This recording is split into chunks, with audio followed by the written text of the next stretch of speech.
This week on Influence, how can we make the internet safer for kids and grown-ups without infringing on anyone's rights?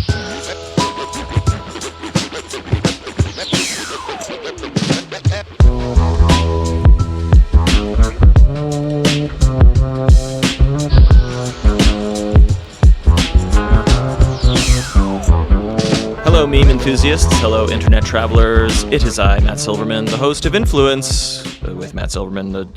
My name is in the title, so we avoid confusion there.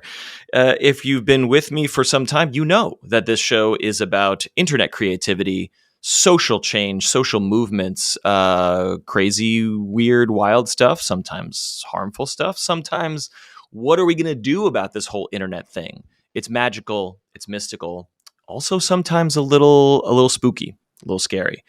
This is a show that comes to you weekly, and it is covering all things internet community and influencers and social media. And I am really excited about this week's episode because it has been a dialogue with you, the listeners and viewers, if you're watching this on YouTube, for some time, even back in the Two Girls, One Podcast days. And most recently, I covered the topics we're going to discuss today multiple times because there were two bills that arrived in Congress that that presented two narratives. One was about, hey, we need to do something about kids consuming all this algorithmic and potentially harmful content on the internet. And what is harmful and what is not is up for debate, as we will discuss today. And at first blush, I thought that the bipartisan support of these kind of sort of, upgraded legislation and regulatory things were a good idea. And then other people, other journalists and advocacy groups and members of our own listening community were like, wait a minute.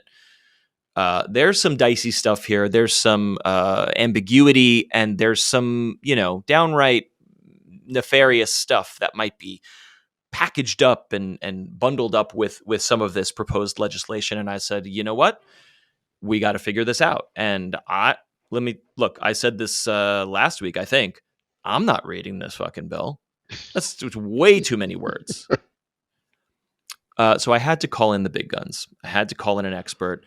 If you've been a long-time listener, you know Paul Singer because he is a partner at the law firm Kelly, Dry & Warren, where he specializes in consumer protection issues. And previously, he worked in the Texas Attorney General's office. And the reason he's here is because he has long focused his career on public health and, most importantly for this conversation, data protection. And if you've been listening for a long time, you know that he's our go-to legal expert for all things internet. I am pleased to welcome Paul Singer for the third time back to this very feed. Paul, hello. Welcome to Influence. Well,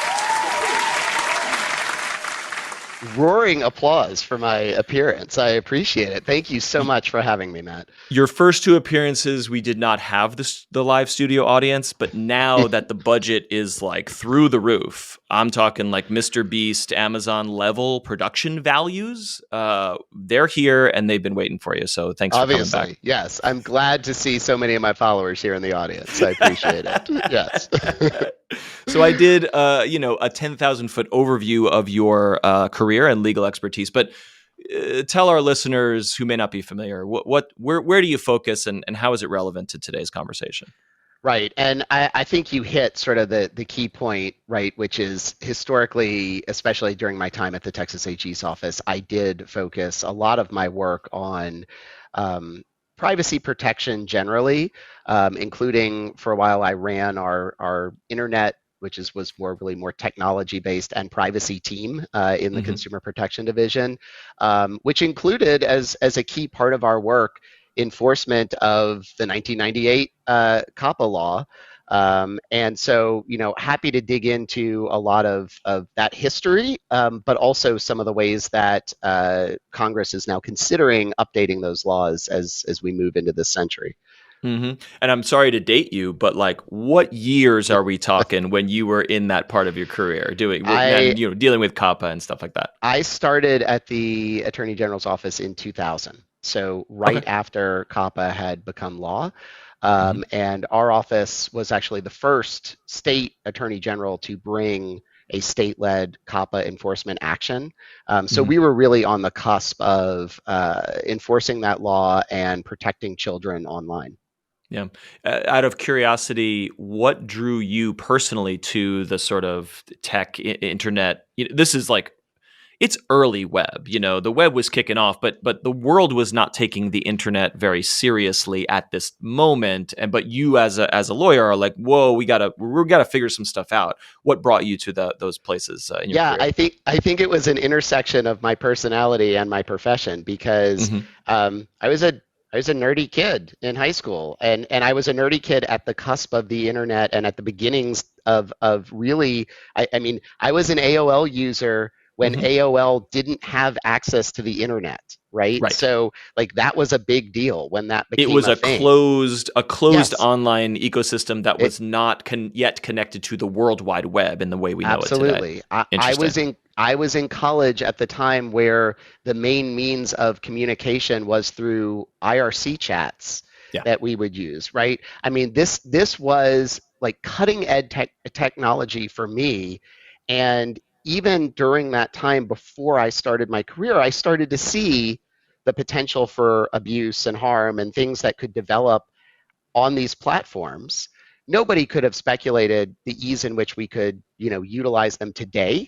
But Hmm. even back then, with that limited use, you could start to see that. And so I obviously followed and was very interested in a lot of the legislative efforts to try to address those concerns.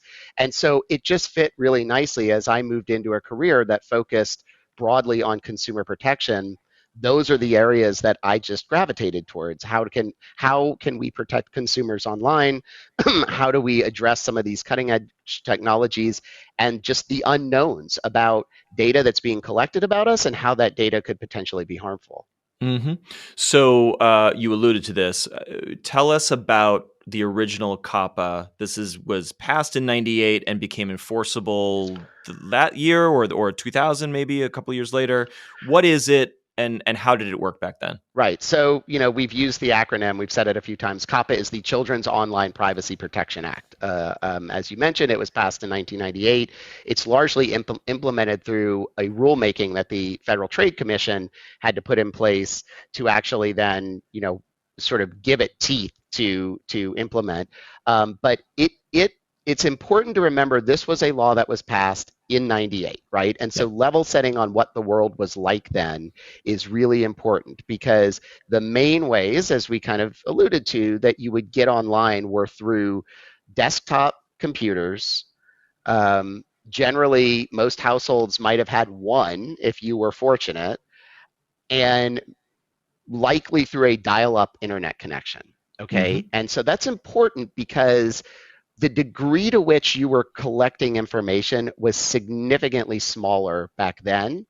And from Exponentially smaller, you might say. exponentially smaller. That's right. And from a parental viewpoint as to protecting your children and what they're doing online, it's a lot easier for parents in 1998 to monitor and have a sense of what content children are consuming and then potentially what personal information they're providing Hmm. through their interactions online.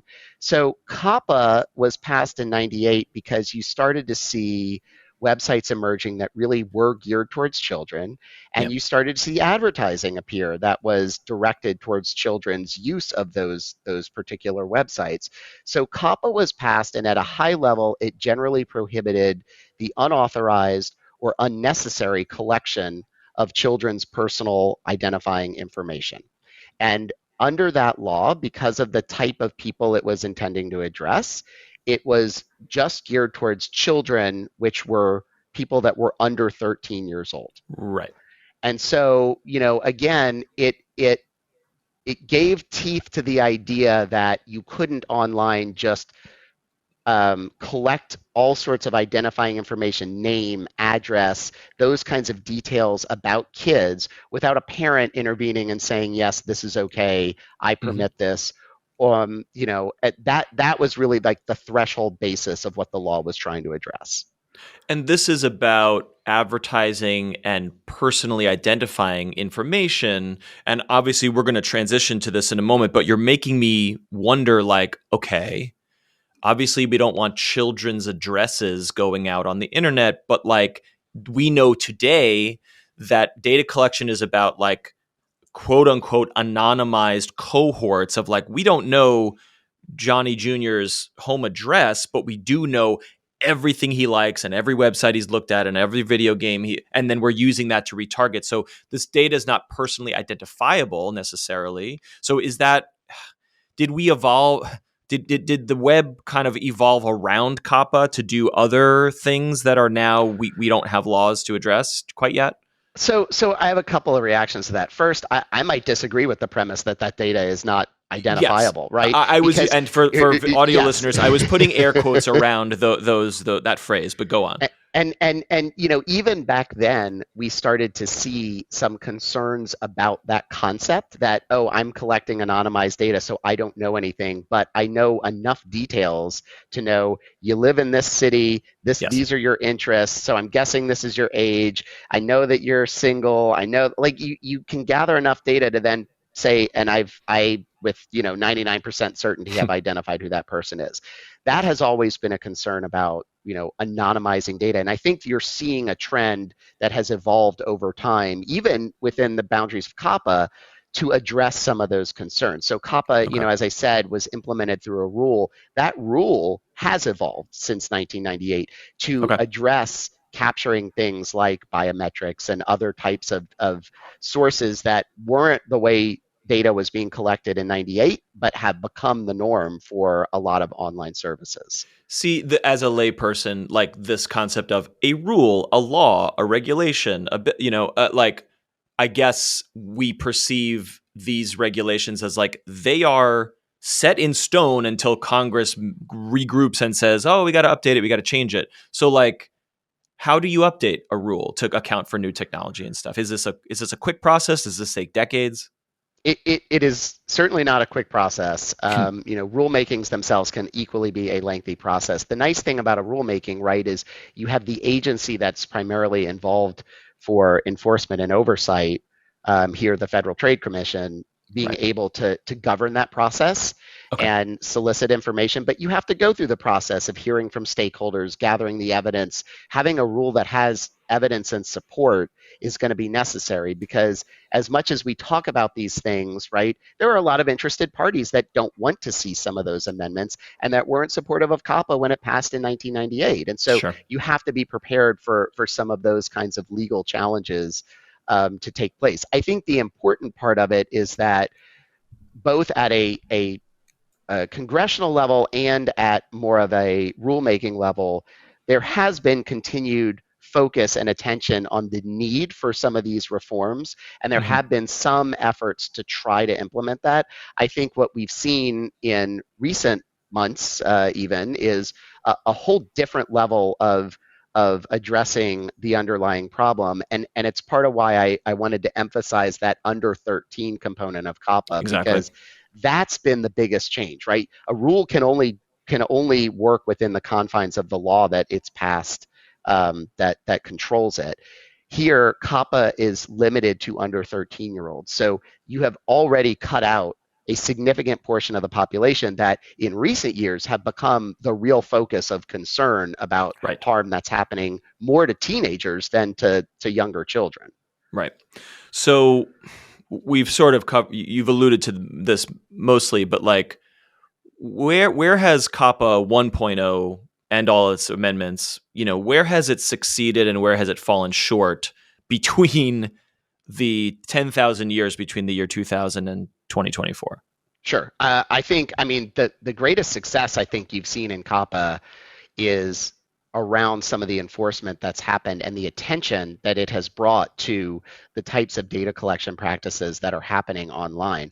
I mean, again, as putting myself back in that nerdy high schooler and college day years that we talked about, like those are times where we didn't really think or understand what was being collected about us Yeah. online.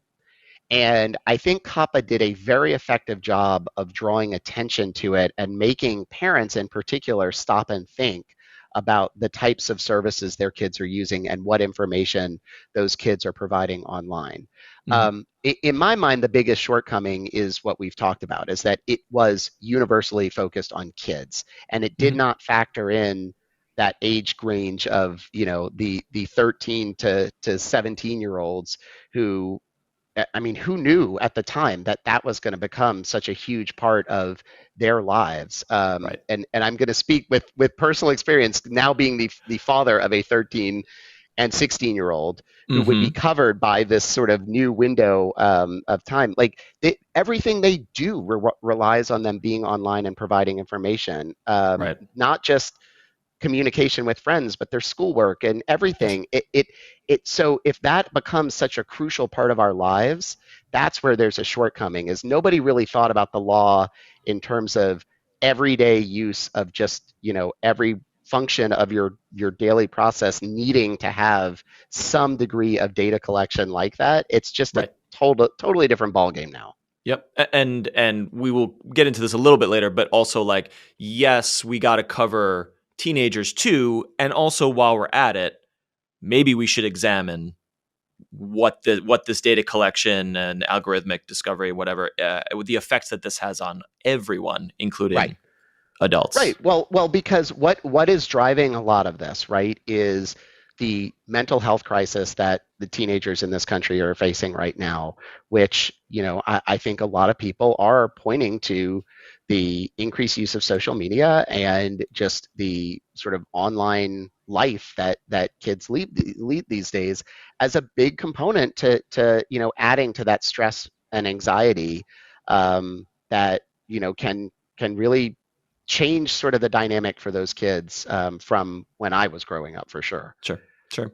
And I work so hard to identify moral panic and call it out. I work really hard to never be a back in my day things were different therefore better.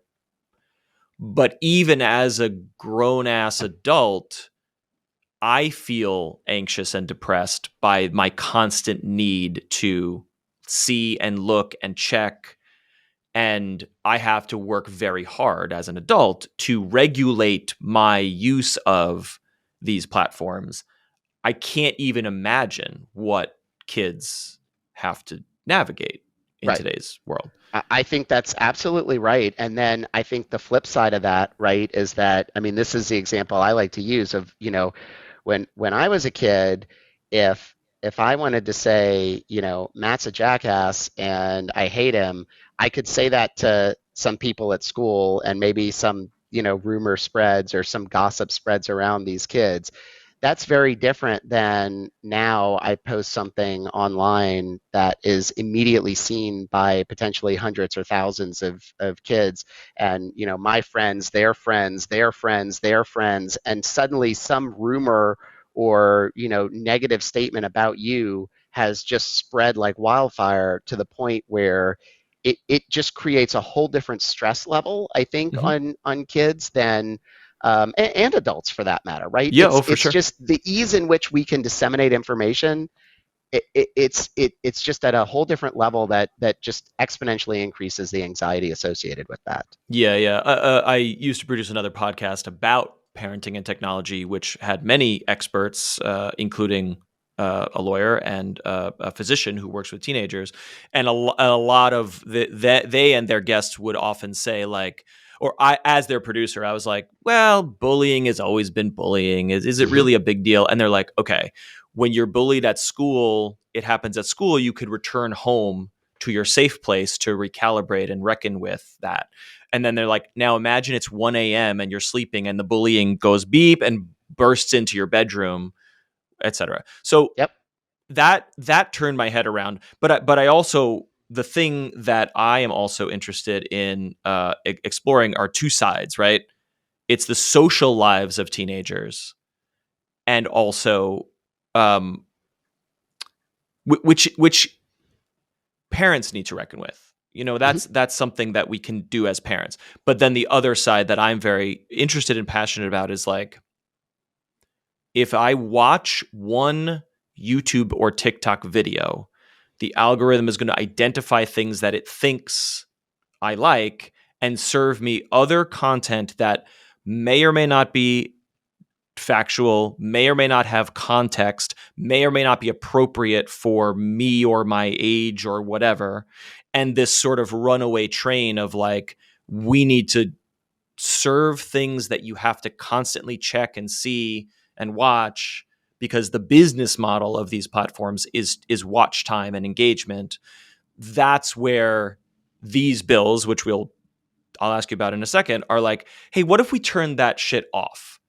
You can use the internet, you can follow and subscribe to whatever you want, but the algorithms are just off for the kids. I Yeah. felt like that was a pretty good idea.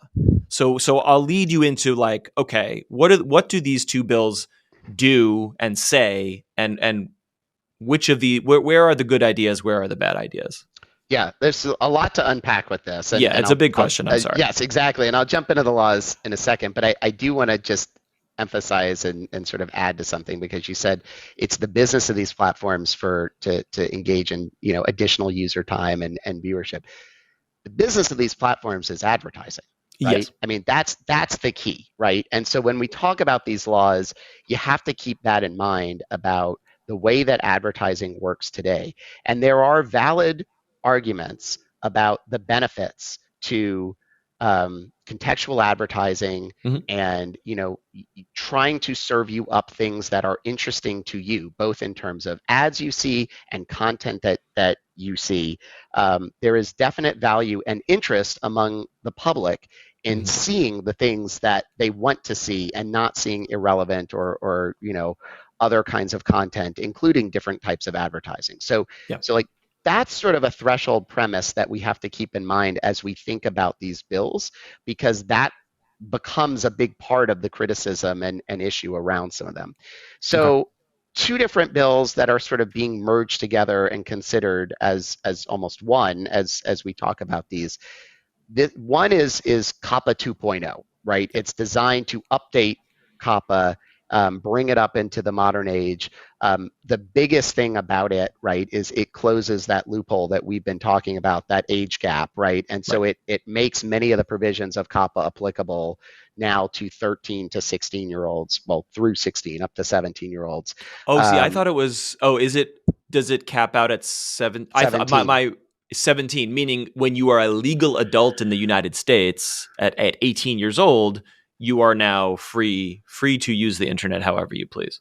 I mean, yes, I suppose within reason, but yes, but yeah, that's these protections, these particular consent and protections against particular types of advertising um, don't apply anymore when you Yes. sort of age out, right? Yeah. But importantly, COPPA 2.0 also includes provisions that does ban some of the targeted advertising towards children. Okay. It includes concepts about things like creating an eraser button so that parents and teenagers can go in and just eliminate all their personal information with any particular online service. Okay. And then it expands the powers of the Federal Trade Commission by creating a specific unit now for youth marketing and privacy within the FTC to really kind of focus in on some of these issues. Okay. So it is trying to modernize and update the same basic concepts of what I described from the 98 law. It's still fundamentally at its core about prohibiting the unauthorized or unnecessary collection of personal information, but now it includes teenagers as well as children. So far, I think these are good ideas. Um, so then we turn to the second component of this, which is the Kids Online Safety Act. Hmm. So KOSA sort of emanated from some of these same concerns, right? The idea behind it was you have a lot of online platforms that now have become integrated into the daily lives of children throughout this country. And so at its core, it's designed to create a duty of care on those platforms to ensure that they are actually trying to design the platforms in a way to protect the children that are using them. So some components to that include uh, by default activating the most protective privacy settings that these platforms include for Mm-hmm. children. Mm-hmm. You know, providing a mechanism to opt out and prevent any sort of algorithmic recommendations. You know, to your point earlier, it gives you that sort of toggle to say, I don't want any of this. I want to turn this Sure. off. It prevents some of the tactics that might result in unintentional harmful content going to children by, for example, disabling autoplay on Mm-hmm. certain services. So again, it is very carefully constructed to address platform design, Mm-hmm. and it's not intended, at least when you hear the bill sponsors talk about it, it is not intended to address the content that these platforms are providing. Right. That distinction, though, is a complicated one, and one I think Mm-hmm. we're going to get into as we talk Mm-hmm. through this. But at its core, right, the reason you saw a big groundswell and bipartisan support, and frankly, in this day to see the Senate pass something at such a large margin with bipartisan support, it's unheard of, You're right. right? But this is why, right? Because at their core, who can argue with anything that I just said? Right. We want to protect kids. We want to make sure that platforms are designed to protect kids. We don't want people collecting data about our kids without us knowing and authorizing it. Those seem like generally, universally accepted or concepts. or at the very least a sort of do no harm from a product liability standpoint. Like, Right, I am allowed as a free citizen to insulate my home, but if that insulation gives me cancer and the company that sold it to me knows that it gives me cancer, they should be liable for that product flaw or design whatever. right. And actually, sort of leading up to this legislation has largely been some of the congressional investigations, and then I think really got highlighted through the attorneys general multi-state action against Meta Yeah. over exactly what you just described, right? I mean, Mm-hmm. the allegations in that litigation are that, Meta not only was, facilitating, or this kind of, conduct was happening through their platform in a way that harmed children, but it was not just, the allegations aren't just that happened, it's that they actually designed the platform in a way to encourage more use and encourage people to stay on their platforms longer. Like, those are the kinds of things that you're seeing more of the focus, and why KOSA is so heavily focused on platform design, Yeah. because those are the kinds of allegations that have been investigated. Okay. The stage is set. This is so helpful to me, and I assume listeners as well. So, bipartisan support in the Senate, but then it fails in the House, in Congress. Um,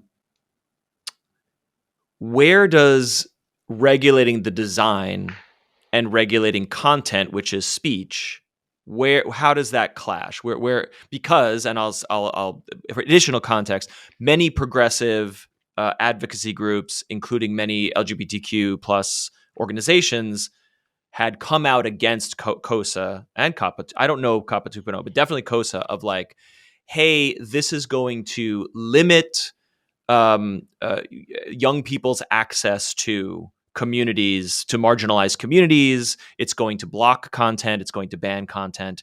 And I could not quite figure out why they were saying this, but I'm curious how this Right. all transpired. So and we've touched on enough components to really kind of walk through the way you get there, right? Which is, a lot of content is served through these platforms through algorithmic decision making that's happening in the design of the platforms, right? So there is an Which no algorithm one that's can see. no one Nobody can knows how see. it works except Mark Exactly. Zuckerberg and co. Right? Right. And so you have this algorithm that's making these decisions to deliver particular content to you.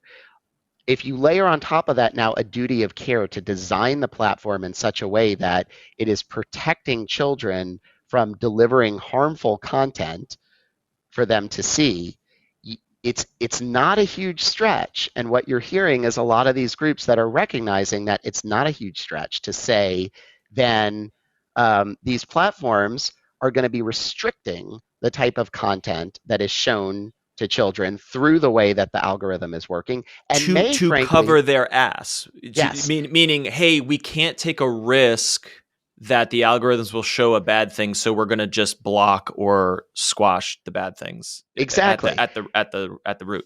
And then, the way you framed it is perfect, because who decides what is a bad thing? Of Right? course.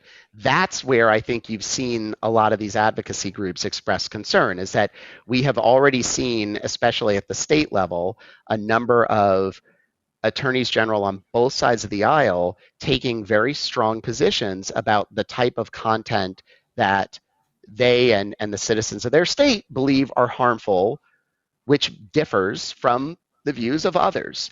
And Yes. so, if now you are putting pressure on social media companies or other online platforms to design these algorithms in a way that restrict access to harmful information, and that the attorneys general of 26 states think that this particular type of content is harmful, then, as you put it, to cover your ass, you might decide, I'm not going to show this content anymore. And that's where this intersection happens. And now you are restricting access to some of that content. And why I think, even if these bills ultimately are successful and pass, you're going to see constitutional challenges and other challenges to Mm-hmm. them Mm-hmm. on this exact grounds of, are we actually restricting speech through these, or are they truly narrowly crafted to address design and advance a government interest that is to protect the children of the country? So I feel like the devil is really, really deep in the nuance and the details of the wording of the bill, which again, I have not read it, so I'm going to ask you these questions. Uh, Duty of care, perhaps you could just clarify that as a legal concept. And also, if we just turn autoplay and algorithms off for children, but zero other restrictions. If you want to search for gay people, if you want to search for trans, if you want to search for porn, you can do whatever you want on the internet. But the algorithm will never serve you the next thing, the next thing, the next thing, the next thing. That I would be thrilled as a parent if that was just the default for all kids, and frankly, the default, a button I could toggle for grown-up accounts as well. I would sign up for a child account just so I could turn the goddamn algorithms off, but that's another story. So I guess my question is, if we just regulate the design but never include the sort of, you must protect the children from X, and X is subjective depending on which state you live in, isn't that a good idea? you know? I mean, I think at a high level conceptually, sure. Mm-hmm. But, right, I mean, remember, a lot of what's sparking the concern of parents about what kids are seeing online is the content that is available to kids online. It's not just the fact that it's delivered automatically to them, it's that the ease in which a child can get information about you know different different ways to harm themselves, or different way. I mean, it is scary, right? As a parent, it is scary to know that there is access to that kind of information. But you're right? Like, at its core, the idea behind KOSA is to do exactly what you're saying. It's not to regulate that content, but it's more to regulate the way in which you are driving and steering kids towards particular content, or driving and steering them to stay online more and continue using your service. Those kinds of addictive traits that are ultimately the harm that's trying to be addressed. That's that distinction. And so when we talk about a duty of care, right, that's really what the law is intended to get at. It's intended to create basically a legal responsibility on the part of the companies to protect their users from that kind of addiction and steering towards Yes. that harmful content.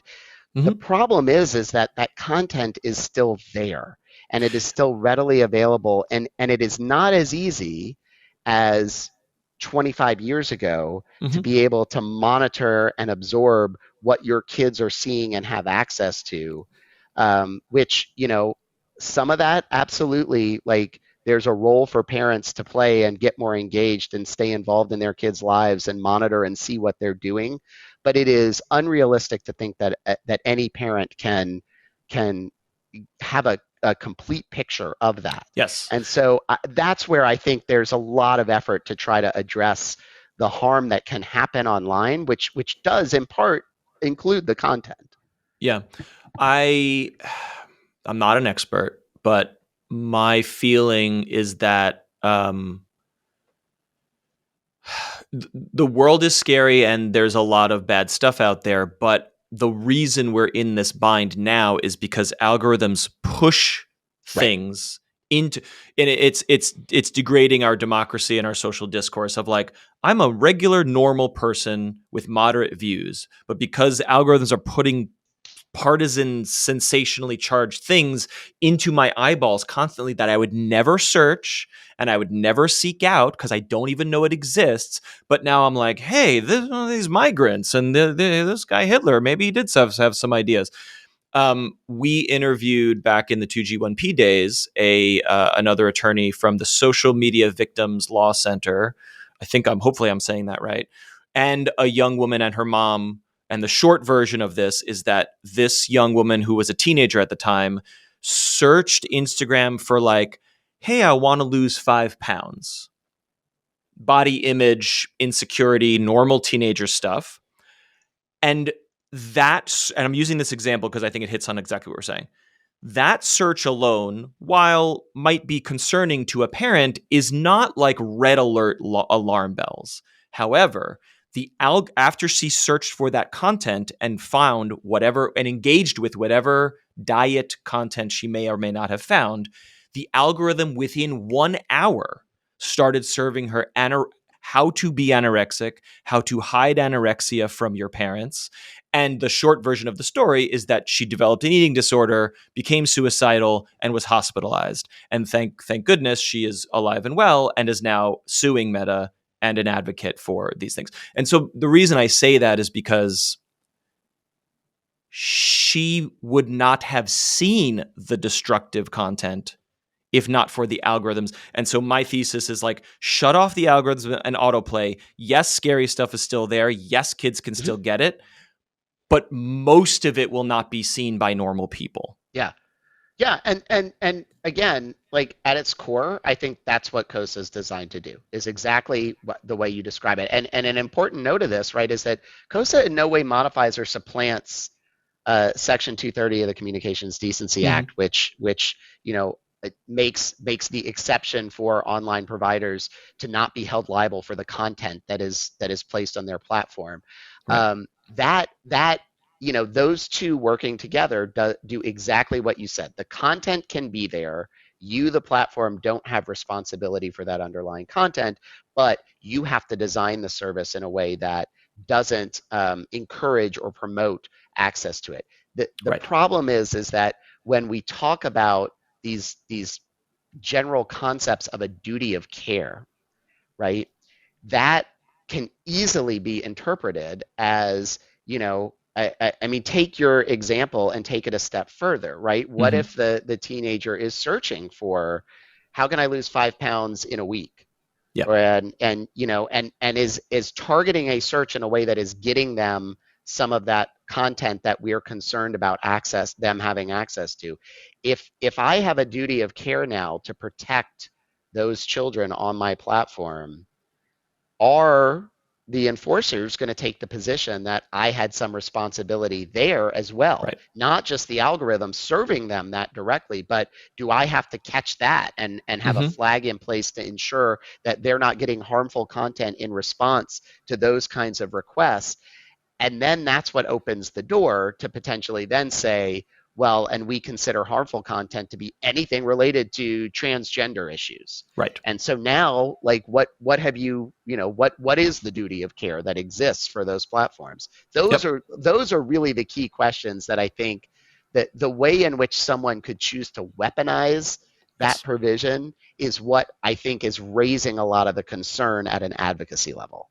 Yep, this makes a lot of sense, and this clarifies so much for me. So it sounds like if we can remove or mitigate the duty of care stuff, maybe these types of bills could be more palatable for a mainstream internet privacy audience. Yeah, I think that's right because another component to KOSA that we haven't talked about is a transparency component that Yes. applies for platforms above certain thresholds, right? It's not like for everybody online, but that kind of transparency.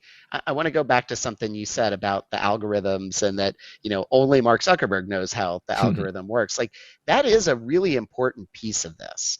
Yeah. Is that you are seeing enforcers across all sorts of sectors now start to ask questions about algorithmic decision making just as a concept, and that do you as any type of business that relies on that kind of algorithmic decision making, do you understand how that algorithm is functioning? Do you Yeah. know what data sources are getting put into it? Do you know what it's spitting out? Is it not just putting out harmful content? Is it accurately putting out content that is it really working the way it's intended to work?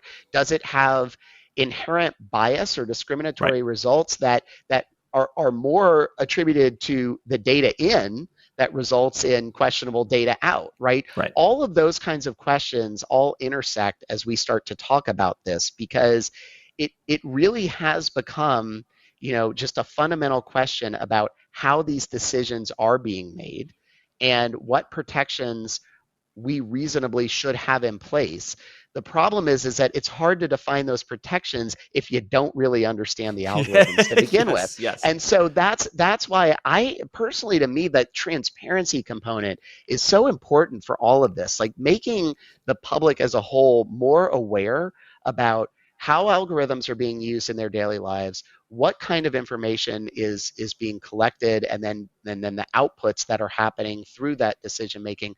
All of that is just crucial, and you're seeing. And now we're kind of a little veering off topic, but No, I mean this you're is seeing all part of it. you're seeing states that are tackling this through specific AI legislation, right? So Yes. Colorado passed this AI Act, and that is a big part of the idea behind that act is just more information to the public about how these algorithms are being used and contribute to our daily lives. And I think that is a threshold issue we've got to tackle before we can figure out ways to then correctly address the underlying problem about the content that they're spitting out. I'm confident you were the one who said it on your previous appearances here on the feed about if we have to be able to peer into the black box in order to make any sorts of rules or laws around it, like that just and how beneficial that would be to the public. Yes. All right, we're going to talk more about what we can fix with these bills, which did not pass. Neither of them passed, right? They're so dead. They're not dead. They're with the House right now. I will say the House.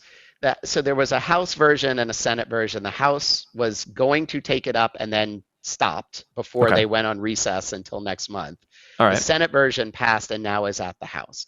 Okay. I think that there is, there is going to be an effort to address these laws. The problem is that I think you've already heard a lot of the rumblings about them. I think it highly unlikely the House just adopts the Senate versions. Okay. I think that to the extent anything comes out of the House, there's going to be conflicts and debate. I fear that where this is headed is going to be a similar path as what comprehensive privacy laws have taken at a federal level, where we get a little momentum and traction and then it all crumbles at the end because there are just some of these disagreements that we're talking about today are just going to be so challenging to overcome in a limited window of time that I just don't know that it can happen. Okay. So perhaps we're going to get into what we do need, what we don't need, how these could be changed or modified, what the future might hold for this type of legislation. But first, it is time for our federally mandated trivia segment. Now, the Supreme Court of the United States, I don't know if you know this, Paul. I know you follow these issues very closely, but the Supreme Court did rule that I must quiz every single guest with a multiple choice trivia question. I'm not familiar with that precedent, but I take your word for it. I mean, Look, if you say the Supreme Court said it, it must be true. So I know that you are, a big fancy lawyer, but Justice Sotomayor did call me and said, you got to do it. You got to do it. This week, we took a little detour back to the 1990s to talk about COPPA 1.0. And my trivia question for you today is about a gentleman that I like to call Marlon Brando. Have you heard of him? I've heard of him. I'm familiar with some of his work, yes. Okay. He was kind of a weird guy, I don't know if you knew that. Brilliant actor, but in his old age kind of became a strange, reclusive, I don't want to yuck anyone's yum, but he was a bit of a weirdo. My question for you today is, what did Marlon Brando become obsessed with doing on the internet in the mid-1990s? Now, for context, he passed away in 2004, so he did not quite arrive during the modern social web as we know it today, but back in the 90s, he was a very online person, apparently, according to multiple biographies. So I have three choices for you. What was Marlon Brando doing during the dial-up days? Was it A, he was posing as regular people in AOL chat rooms and having heated political arguments with other users? That is choice A. Or was it B, he was designing multiple GeoCities and Angel Fire fan websites about himself, but purposefully added incorrect biographical information to see if that would pop up in TV and newspaper coverage of his career, like months later? That is choice B. Or was it C, posting ads on Craigslist titled, quote, "Meet Marlon Brando for free," end quote, which everyone assumed was a scam and got him banned from the site multiple times? What was Marlon Brando doing at his keyboard in the mid-90s?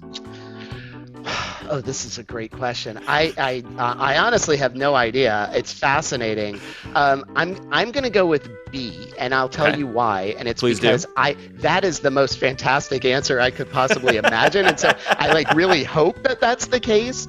I also think Craigslist, that may be too early for Craigslist. I love the strategy here. So I really feel like B is just so outlandish that it's the kind of thing that I'm like, that's got to be true. Okay. Paul goes with B, designing websites with bad information about himself. We will find out which of these is true and which of these was created by my very messed up brain right after this break. This show is made possible by advertising, but also by Patreon. And it actually is the much better way to keep this show rolling. And you can subscribe for free on patreon.com/influencepod. You can kick in $1 or $2 and get various perks, but these fine people contribute $10 or more per month at the executive producer tier, and they get their names, or pseudonames, read right here every single week. And those people are Ken M., Bowie Barks, Dominic Kerr, Jerry Duran, Duran, that's two Durans, Duran, obviously, and of course, you know him. You love him. He's William. Those are the people at the executive producer tier who keep this show going. If you find these conversations valuable, insightful, entertaining, maybe you just like the dumb trivia segments, we're going to find out if Paul got the answer right after this, then consider a contribution, check out the perks, subscribe to the basically a newsletter of the show. You get updates about the guests, you get upcoming episodes, you get new episodes, you get ad-free episodes. Patreon.com/influencepod. And now, back to the show. We are back with Paul Singer, partner at Kelly, Dry & Warren. He's a legal guy, he's an expert, and he's telling us all about these bills and how we can, I don't know, maybe make some improvements, some tweaks to the internet and privacy that will serve not only the kids, but maybe everyone. We'll talk about that in a minute. But first, what The fuck is Marlon Brando doing on the internet in, I'm going to say 1994, 95? Was it A, he was chatting with people pretending to be not a movie star in AOL chat rooms and yelling at people about politics? Paul went with B, that he was making websites with false biographical information about himself. Or C, that he was posting ads on Craigslist to meet him for free. And Paul was saying, maybe that's too early for Craigslist. I really like his knowledge of the internet timelines here. That is serving him well. You went with B before the break. I always give guests a chance to change if they've reconsidered. What do you think? I am going to stick with it. I got to go with my gut. I'm going to stick with B. Paul, sticking with B, the correct answer is A, as in AOL chat rooms. Apparently, according to multiple biographies of Brando, he was fascinated by this idea of like talking to being a regular person and talking to regular people. And I think this is wild. I always think of Michael Jackson, how he would like, he could not exist in public. So he would like rent out a supermarket to Mm-hmm. pretend how to be a normal person, which is so bananas. But then the internet comes along and Brando's like, oh, I could be anyone. So he just goes into chat rooms and then apparently would get into political arguments with other people and then was banned multiple times from AOL chat rooms for telling people to fuck off and stuff like Yeah, that. I'm kind of disappointed in myself because, again, as we've talked about, as a nerdy child in the 90s, I certainly spent quite a bit of time in AOL chat rooms, and even as just a regular kid, it was fascinating. That was really the first time you had access to a platform where you really had this great anonymity and you could be anyone you wanted to be. Yeah. So that makes total sense. But yeah, that's fascinating. And then it makes me wonder, all celebrities are using the internet in some way or another. So like, have you replied to a comment? Have you chatted with Taylor Swift and you'll never know it? Right? That's pretty rad. That is absolutely. So getting back to the topic at hand, you know, is this a product liability situation? Regulation is one thing, but like we do have all these, like you said, attorneys general and class action suits. We covered school districts are suing the Yep. platforms and parents themselves, groups of parents. Um, has anything developed with any of these lawsuits? Yeah. Have these companies settled or been found liable for anything? So the short answer is not yet, right? Okay. I think it's still early in the process to know sort of what the success of these actions are going to be. But what is valuable to look at is some of the history around similar types of allegations that have Thank you. existed, I'm because very curious about this. the theories in these cases are no different than some of the underlying theories that happened when you saw attorneys general across the country bring lawsuits against the tobacco industry. Tobacco. When Yeah. you saw, you've seen AGs bring actions to mixed success against gun manufacturers. Hmm. Most recently, the major bipartisan initiative against opioid Yeah. manufacturers and distributors and pharmacies. And same basic idea, right? That there's a harmful product, Hmm. you have knowledge that it is harming people, and yet for financial gain, you're continuing to promote it and you're misleading the public about the nature of the harms or whether there is any underlying harm from those products. Hmm. That's the basic premise of these cases. So it's not what you'd say when we talk about product liability. A lot of times it's like this product, is easily directly attributable to the harm that is caused. Yeah. Yeah. Here, it's a little more nuanced It's because very the theories are nebulous. more about the way in which you're representing to the public your knowledge about what's happening with these products or services, Okay. right? Okay. And so when you have, these platforms being alleged to have designed them in a way that encourage more use, encourage addiction, really try to focus in on that usage component, while at the same time you're telling Congress and telling the public, like, no, no, no, we don't engage in any of those kinds of practices. Okay. That that can be actionable even without having to prove some of the underlying harm that occurs. And so Interesting. it's an interesting sort of way to tackle it, but history has shown that it is a successful path to get to that endpoint where you are addressing some of those harms by getting reform through litigation more so, and maybe far more effective than the ways that you can do that through Congress. Yeah, that's a fascinating nuance. One of my other questions, which you may or may not be able to comment on or want to, but like, is there sociological, scientific, psychological consensus that these platforms do harm? And I think about climate change, of like, plenty of people Yeah. deny climate change, but 99.9% of scientists on the earth are like, yep, it's definitely a thing. So I think that is a hard question to answer, largely because it depends on what we're talking about when we talk about harm, right? Okay. Does the scientific community generally agree that, showing particular type of harmful content to kids is going to create harm? Sure. Like, is there, are there studies out there about the addictive nature of some of these services and the harm that it can cause? Sure.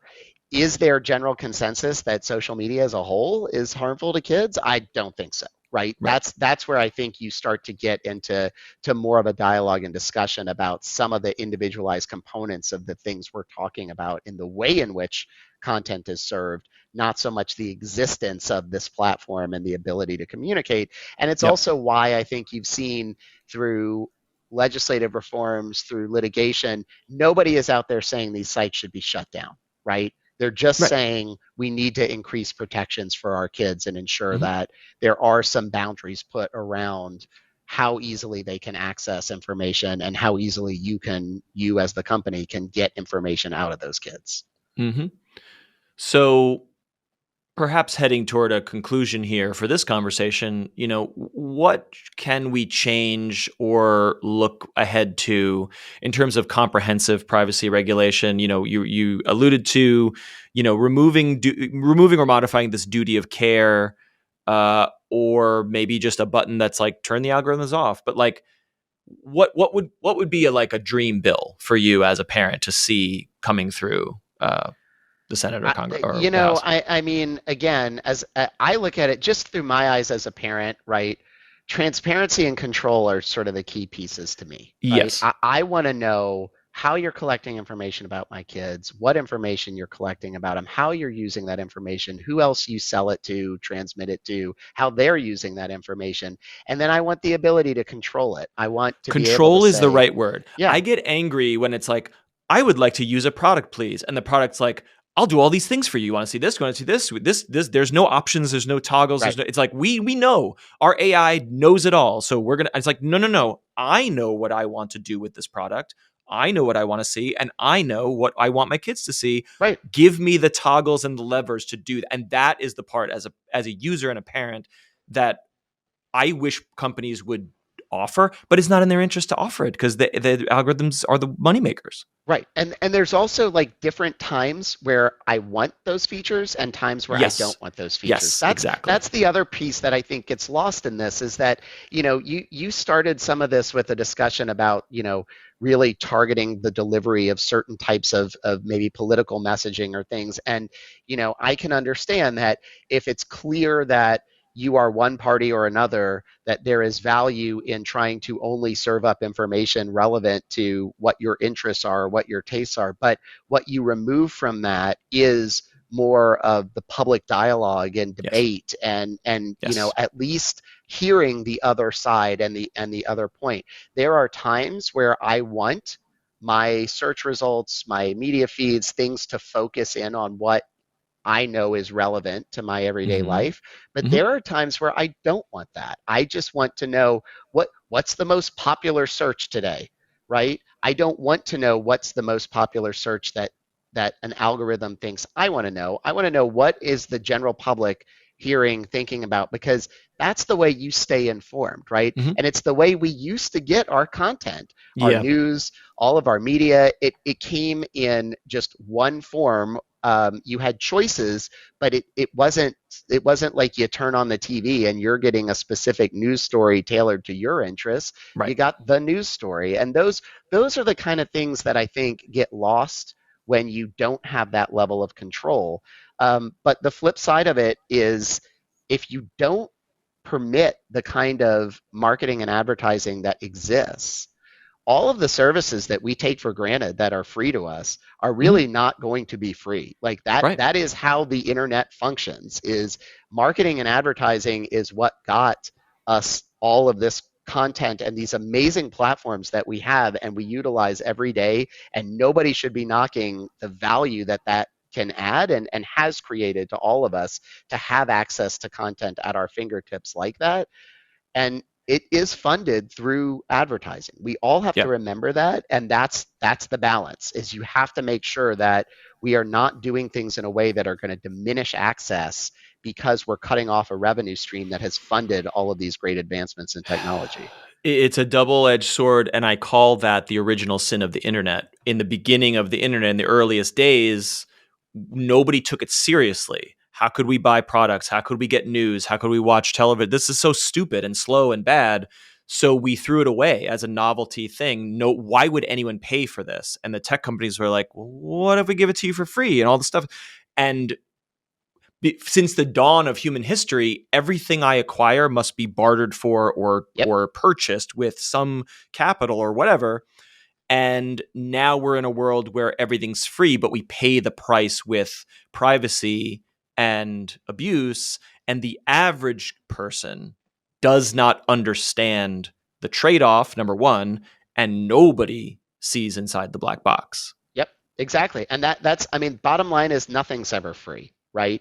And Yes, so better. and Well, and so better said. when I talk about transparency and control, part of that is making sure everybody understands exactly that nothing is free, but that doesn't need to change our fundamental access to this information or these platforms. All that it means is we need to better educate the public about what price you're paying when you do so. Yes, yes. So, as usual with these conversations, media literacy, digital literacy, and education are a huge component in addition to some sort of responsible litigation and or regulation that does not overstep or is not too nebulous on the content side of things, but does offer some protection, hopefully, and Exactly. transparency. That's Yeah. right. I'm going to let you go, but before I do, if folks are interested in following your work or connecting with you about these issues or perhaps other nerdy internet stuff, where can they find you? So you can find my profile on our firm website, kellydry.com. I also heavily participate in a blog that our firm puts out. It's the Ad Law Access blog. We frequently are writing on these kinds of topics, and in particular, as legislation evolves, as litigation moves forward, we're constantly keeping folks updated. So you can subscribe to our feed on that site.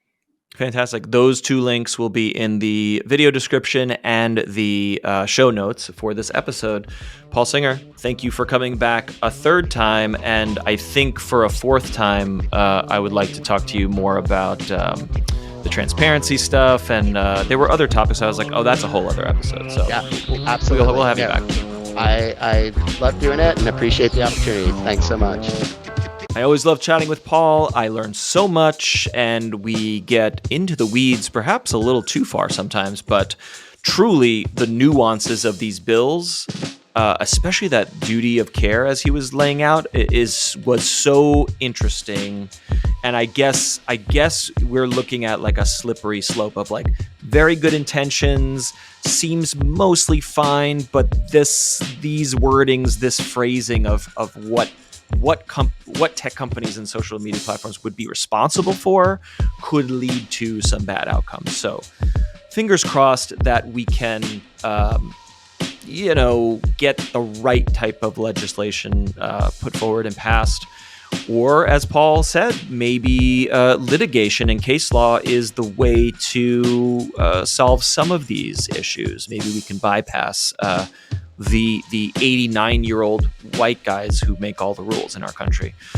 Let me know what you think. Hopefully this conversation was satisfying to you and answered some of the questions that I had and that we had in our discussions about previous eps and news of the day.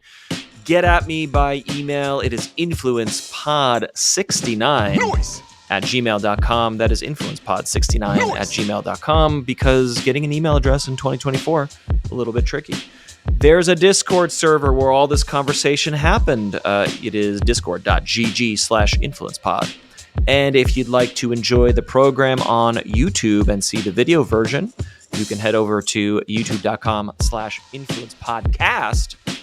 And all these links, all the places to reach me and get in touch and join our listening community, are in the show notes and the video description.